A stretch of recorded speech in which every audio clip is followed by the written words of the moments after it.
Howdy, howdy, my fellow gamers. Freak from Gamers of the Roundtable here with our first ever game review. I've been wanting to do game reviews for a while now, even on older games like Crysis and Alan Wake. So make sure to leave a comment down below if you'd be interested in seeing something like that and what games you would like to see reviewed. Obviously, we have a whole lot of different projects going on this channel between story time, funny moments, guides. Supposed to be 4 people, but only 1 really right now. Anyways, without further ado, let's dive right into it. Now, Gears of War is my second favorite franchise ever.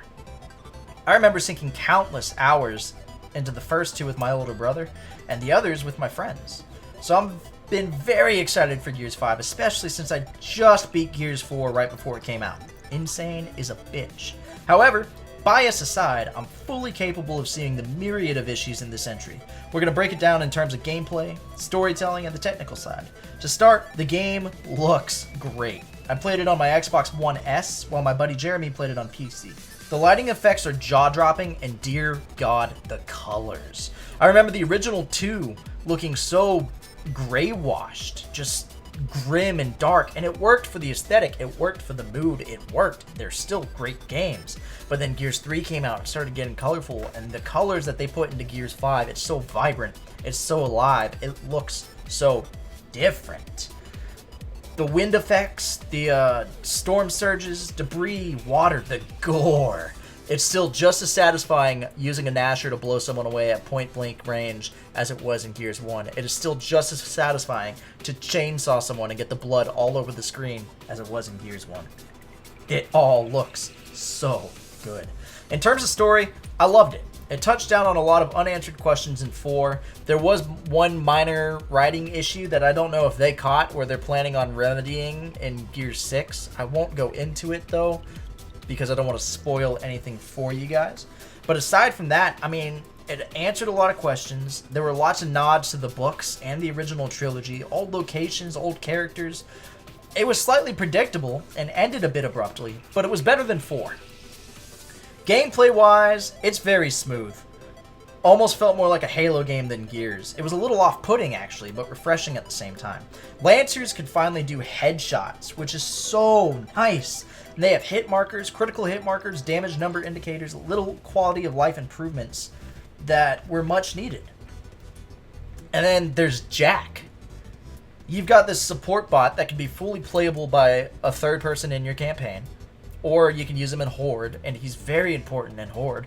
But he's able to revive you, he's able to throw up a shield that can reflect bullets, he's able to freeze your enemies, he's able to control your enemies. Jack really changes the way that you are going to play Gears 5, and it was awesome.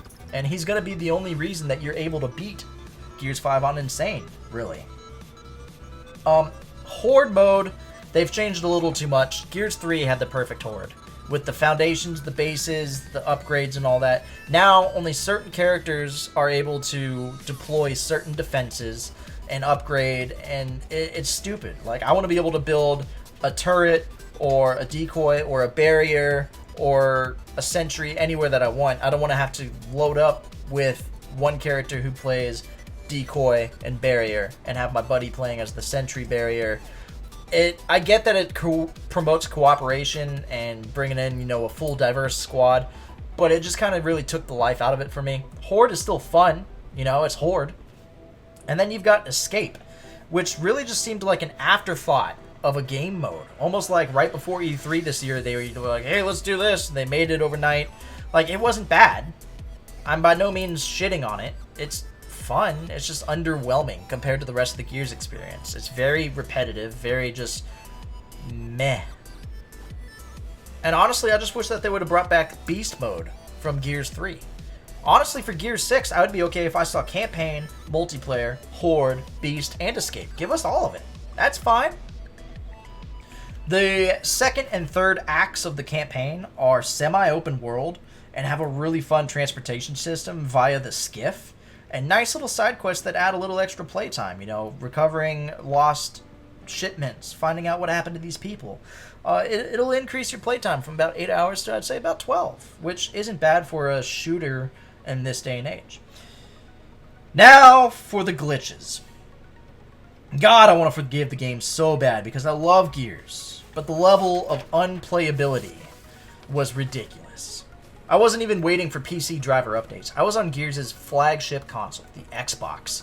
And while I understand the technically demanding workload of more and more new games, the ungodly load times, Bloodborne even appeared quick compared to this.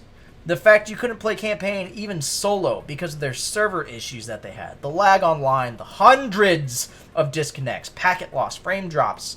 I've beaten the campaign twice now. I still don't have the achievement for beating it because it's so buggy. Thank God Borderlands 3 is out now, am I right? But I mean, seriously, Jeremy and I spent like 7 hours on one checkpoint because one of us kept DCing over and over. And honestly, when I would DC and it would start to load me back to the main menu, I would just shut my game down and relaunch it because it was quicker to just restart everything. The load times were that bad. So, in summary, guys, the game's great. It is. It's Gears of War. They push the boundaries a little bit, but they still stay in their safe space. I'm very curious to see how Gears 6 is going to be. We're going to give Gears 5 a 7 out of 10. It would have been a higher score if there just weren't so many technical difficulties.